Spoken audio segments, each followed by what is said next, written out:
Hello, Commanders fans. Today we have some hot news that you can't miss. So get ready, because there's a lot of important information coming your way.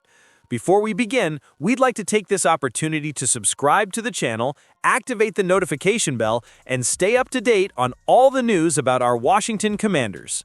Don't forget to leave a like, which greatly strengthens our community and helps bring this content to the most passionate fans of the team. Now, without further ado, let's get straight to today's news. The signing of the Commanders, plagued by injuries, finally gets the green light to silence the critics. The Commanders will proceed cautiously, but it's a positive step. The Washington Commanders are experiencing the worst injury streak any fan can remember this season. Coach Dan Quinn's team has plummeted, and injuries have decimated almost every area. It's not an excuse, but it's a major reason why they haven't even come close to repeating their meteoric success of 2024. Quinn is trying to make the necessary adjustments to improve. Things are complex, and any hope of reaching the playoffs is gone. But with the bye week approaching, there's only one more game before attention turns to rest, focus, and health. There are some small glimpses of hope. Will Harris's 21-day return window is open. Terry McLaurin and Noah Brown are also recovering from long absences. And the Commanders may finally have the chance to see what a forgotten signing can do in the final stretch of the season.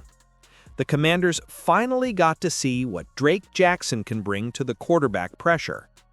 The Commanders also opened the 21-day return window for defensive end Drake Jackson. He missed the entire season due to injury, and the San Francisco 49ers were tired of waiting. Adam Peters, who was on the NFC West team when the player was drafted in the second round, felt there was something worth saving. But immediately after opting to sign with the team, the former USC star was placed on the injured reserve list to continue his recovery. Jackson suffered a ruptured patellar tendon during the 2023 season.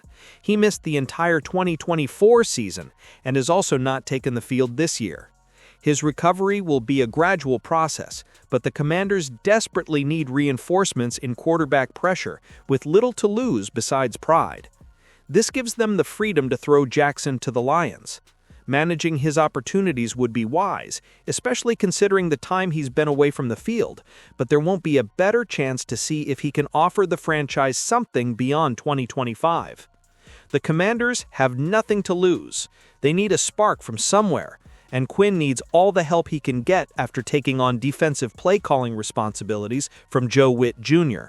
If it doesn't work out, it won't change the fact that bolstering Washington's defensive flank is among Adam Peters' top priorities. But if Jackson shows any potential, it will alleviate some of the problem of a lack of depth in the roster. It's possible the Commanders may have already found their next head coach even before Cliff Kingsbury resigned. It's a situation worth monitoring. 2 head coaches have already been fired this season, and more firings may occur in the near future.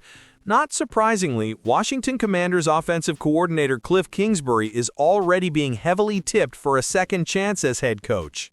Kingsbury stated last year that it would have to be a fantastic opportunity to leave the Commanders and superstar quarterback Jayden Daniels. But with Washington struggling to meet expectations and major changes on the horizon once again this offseason, the offensive coordinator may decide to be more receptive to offers during the next hiring cycle. Dan Quinn is certainly aware of this, and the head coach must be drawing up alternative plans in case Kingsbury seeks new opportunities elsewhere. He must have several candidates in mind, but someone who already has a close bond with the respected leader may be at the top of his list. The Commanders could turn to Mike McDaniel for the position of new offensive coordinator if he is fired by the Dolphins. The Commanders are in Spain for an international matchup against the Miami Dolphins before their bye week. The team's coach, Mike McDaniel, didn't hide the impact Quinn had on his career, something he will always be grateful for. This was reflected in his candid comments about the Washington coach.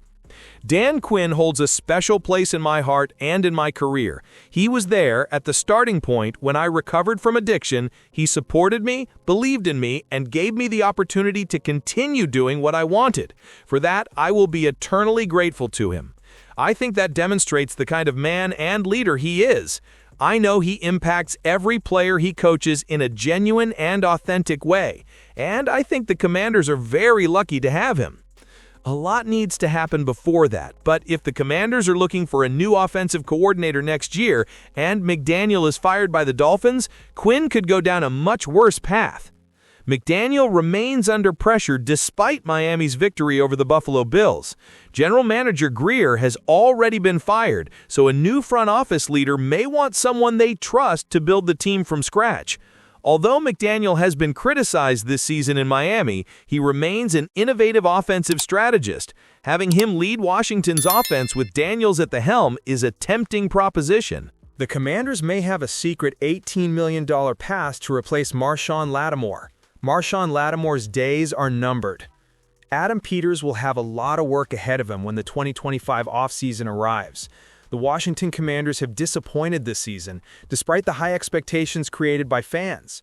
Tough reflections and difficult decisions are imminent, and the general manager needs to get them right. By this point, Peters will already have a good understanding of the situation. He will know that the Commanders need to be rejuvenated at all levels. He will also know that the defense needs the right investments to turn things around. With only 6 picks in the 2026 NFL Draft, investing in free agency is practically guaranteed. The Commanders could have over $100 million available in salary cap space next spring if the necessary sacrifices are made, and Peters' first priority should be adding a high-level edge rusher or cornerback to the roster. The Commanders need another cornerback in free agency after Marshon Lattimore's injury. ESPN's Jeremy Fowler has identified Alontae Taylor as the best cornerback who will become a free agent in 2026. After speaking with league sources, the expert believes that approximately $18 million per year would be needed to secure his services. Alontae Taylor has an advantage as the best cornerback based on the teams consulted for this exercise. He has a good physique, 6'3", 200 pounds, and the flexibility to play both inside and outside. The Saints and Taylor discussed a contract extension, but the deal never materialized, making him a trade candidate on last week's deadline. The Bears and Colts have shown interest. As a reference, the best cornerbacks available in the 2025 free agent market earned approximately $18 million per year in their new contracts. Taylor is an exceptional player on the rise. It's been a challenging season for the Saints as a whole, but he's one of the few who has consistently stood out.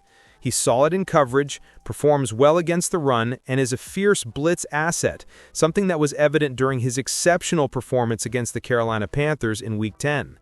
While $18 million per season is a lot of money, the Commanders have a way to afford that cost without compromising their ability to strengthen other areas, and there are ways to structure the contract in a way that is advantageous for all parties. Releasing Marshon Lattimore with 1 year remaining on his contract generates no additional costs and represents a savings of $18.5 million. Considering his overall performance since the trade and taking into account that he will be sidelined for a while due to an ACL tear, this seems like an obvious decision. Peters certainly has a plan in mind, but the addition of Taylor to play alongside Trey Amos and Mike Sainstrel seems to form a competent cornerback trio that the defensive coordinator, whoever that may be, can rely on.